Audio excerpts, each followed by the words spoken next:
even beyond just your immediate family. When you start praying for other people, people even you don't even know. You ever be driving and you see an accident and go right into prayer? What you're doing is cycling blessings really in your life. When you begin to pray for people you don't know, people on the street, you see someone who's handicapped asking for money, you bless them, but you stop and pray with them. And then you get on the train and just pray with them some more. And you get opportunity to really see some tremendous changes in those people's life. You really, really develop another level of discipline in your life. And we need to be other-centered in our prayers. Amen. I appreciate that word. Everybody take this out real quick. Time is moving. I have to let you go. And I was trying to get out a little earlier today. On it, you have your purpose. Fasting is a process of denying and sacrifice food to gain power, discipline, and self-control. You see those words there? Power, discipline, and self-control. That self-control is so critical, a critical part of fasting. Because many times there are things we know that we can't control that's not being managed. And fasting can help pull those things in under a spiritual control in your life. And it can be any kind of physical eating. It can be the way you talk.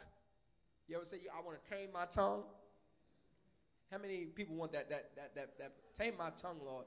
Help me to speak at the right time. Fasting really helps that. Can really help you because you begin to. I see you raise your hand, Will. Did you raise your hand? I'm just teasing them. Fasting can really help you in that area and empower you to be able to manage and have the self-control to be able to minister versus tear down with your tongue. And that little fiery member can do some major damage. By fasting, you gain control over your physical appetite, which also provides you with experience in controlling your spiritual appetite and your spiritual diet. During the fast, you should do the following to help maintain a spiritual focus. Remember we talked about this? Read daily scripture and affirmation. You get rid of physical food, put what? Spiritual food in its place. Don't go through a fast and not be reading your word. I think it's great to have an intentional, strategic text of scripture that you're going to attack. And I would recommend for the people who are doing their first fast, the book of John, the Gospel of John. If you're young in your faith and you're young in fasting, I think John, the Gospel of John, is a good place to begin to dialogue because you get really more intimate with Christ. Is that your hand? So you want to do that. For those who may have some strong level or maybe a middler, you're about a teenage to young adult spiritually, you might want to look at the book of Ephesians during a fast. It's a very wonderful book. It's like a snapshot of the Old Testament all in one, wrapped up tight. It's a beautiful book that really is good for gaining power. And along that, read the Psalms, and I think they will be very helpful for you. We can also point to some other things. Choose a prayer partner and pray 3 times a day. How many of you in this room have a prayer partner? How many? 1, 2, 3, 4, 5. How many of you ever had one at some season in time?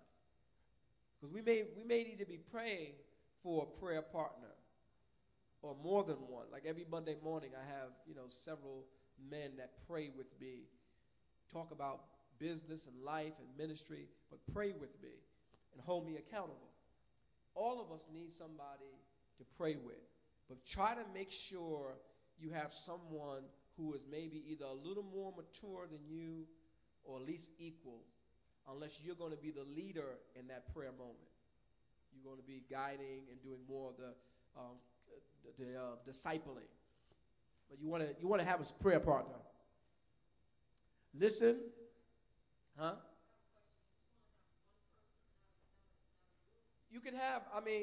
You can have groups. There are many groups.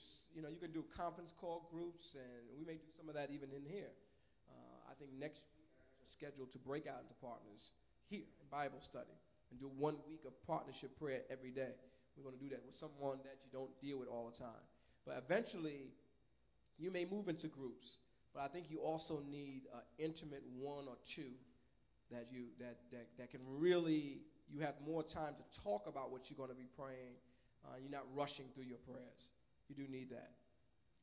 Practicing in the above 3 steps will help you provide a good method. The following program is designed to provide each faster with options. So I gave you some options down here.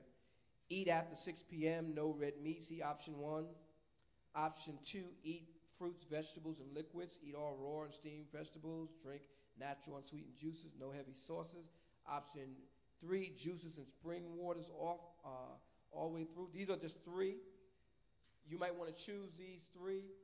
But what we're going to do as a group, as a Bible study, we're going to plan a fast for a Wednesday. Okay? And I'm looking at not next Wednesday, but the following Wednesday.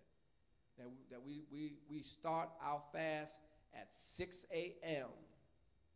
and we end our fast at 6 p.m. So what we're going to do is have here in the church some food. If you come for prayer, you come, come at 6, eat some food, some general food, nothing heavy, cheese and crackers, something light. Then we go into prayer and so on. We break our fast together. Okay? So we're going to choose, next week we're going to choose together what fast we're going to do. I think right now it needs to be something like soup, water, crackers, and juice. Those type of things for that day. Nothing more. No meats and so forth. One day. Okay? So I'm trying to make sure you do it. We're going to break it down and talk to people. We're going to spend the whole day making sure everybody has a fast that they're doing for the 2 Wednesdays from now. All right? So we're going to do it as a group first and we're going to try to take 1, maybe 2 things or issues that we're going to be praying for. It may just be for healing. It may just be for the elders of our church. But we're going to do 2 focuses. All right? So that you need to be praying for that. Any questions? I didn't achieve all my lesson goals today. Questions?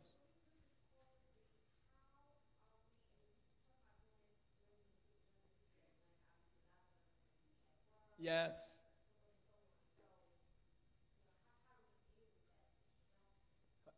Yes, and I mean, next week's lesson is going to talk more about that.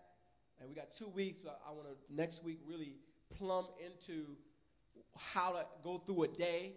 I'm going to kind of walk you through breakfast to 9 o'clock, 9 to 12, 12 to 3, 3 to 6. We're going to break our day in that kind of quadrant and talk about some of the things you need to be doing during this time, okay? And we're going to try to do it together, which means also is that fast, when we fast corporately, we don't tell people outside this corporate group about it. We don't go around telling them, we fasting. Excuse me, don't offer me nothing, I'm fasting.